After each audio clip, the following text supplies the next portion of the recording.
So recently, I finished a season of doing live shows, and this was a pretty big deal for me because it was my first time rehearsing with more than one band member, and I've also had to learn how to do some of my songs live for the first time. But for me, as with any big season, when it ends, I have my regular existential crisis. The two big words that haunt me are, what now? You see, if I'm not working on any projects that are time-bound, like events or collaborations, I usually just go back to my default project, which is my album. And I know I've said this so many times, but if I'm honest, my relationship with that project is really on and off. Mostly that's because it's just taking such a long time. Actually, the most creative parts of that project are already done, the songwriting and the pre-production. And that's the best bit for me. But now that's over. All my songs are in different stages, but mostly I'm just refining, recording all the clean takes, and going back and forth with my mixing engineer and all that. It's just not as fun for me, if I'm honest. But I'm not saying that because it's not fun, I'm not gonna do it. You know, I will. I am. I'm going to finish this project, but right now I'm not feeling it. And so, as with every existential moment I have, what do? I turn to God and I ask him a bunch of really honest questions.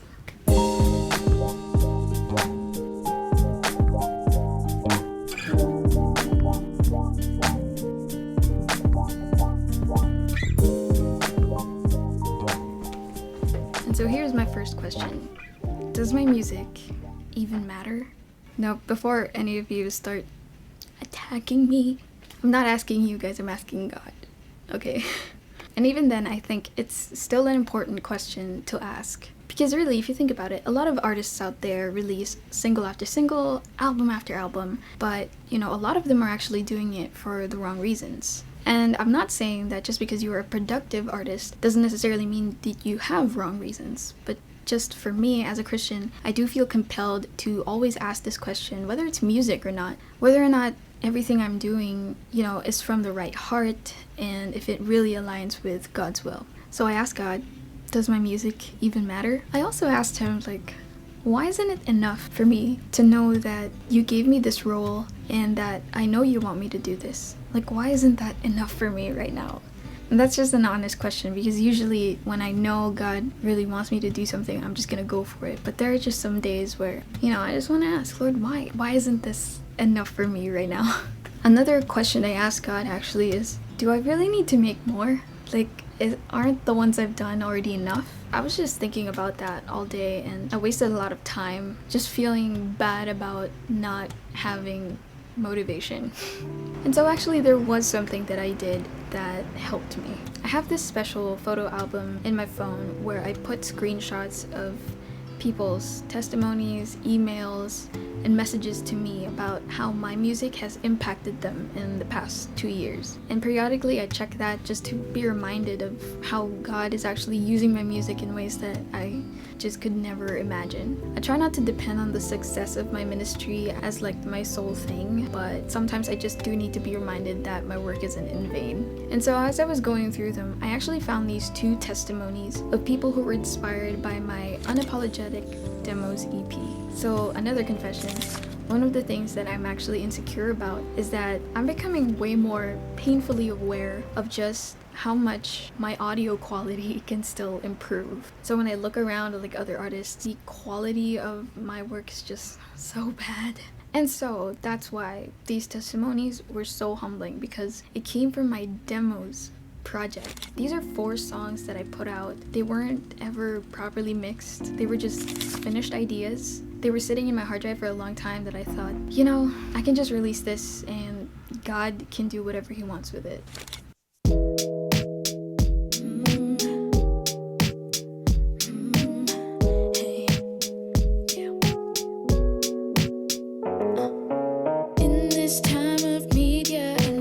So, in conclusion, here's some of the lessons that I learned from a whole day of sulking.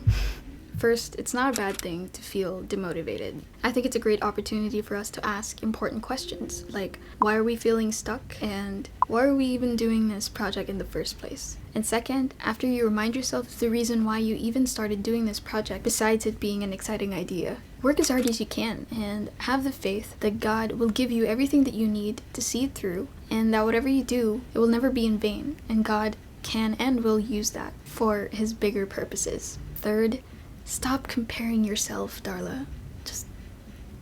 It really doesn't have to be perfect.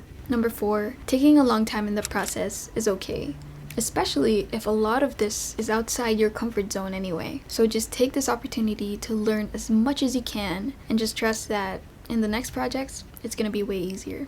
And the last thing that I learned, even though I don't have external accountability or no one's gonna punish me for not finishing it at a certain deadline, there is an ultimate deadline. And yes, in one sense, I will be dead.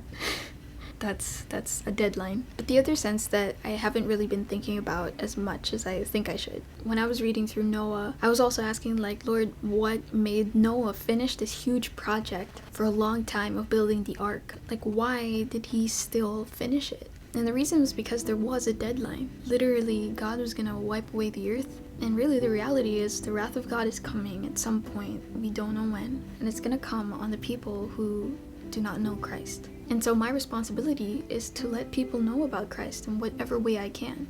And so I've learned through this that really our creative work can be used by God, whether to reach the lost directly or, just like in my case, encourage the very people who will. Thanks so much for listening. I know I don't usually do vlogs like this, or maybe I do. I just really love the idea of documenting my journey in creating this album, but more than the output, which, you know, we'll get to at some point anyway, I do also love just soaking in all the wisdom that I gain throughout the journey and sharing it with you guys. So I hope that's okay with you, because I would like to do that more. Please let me know if this is helpful for you in any way. But yeah, take care, use what you have, and I'll see you next time. I know you're scared of what they'll say, but think of it this way. The only way you'll shine is to show them your light. Backing up before you try. Can I at least help you out this time? There's no going forward if you don't even take a chance.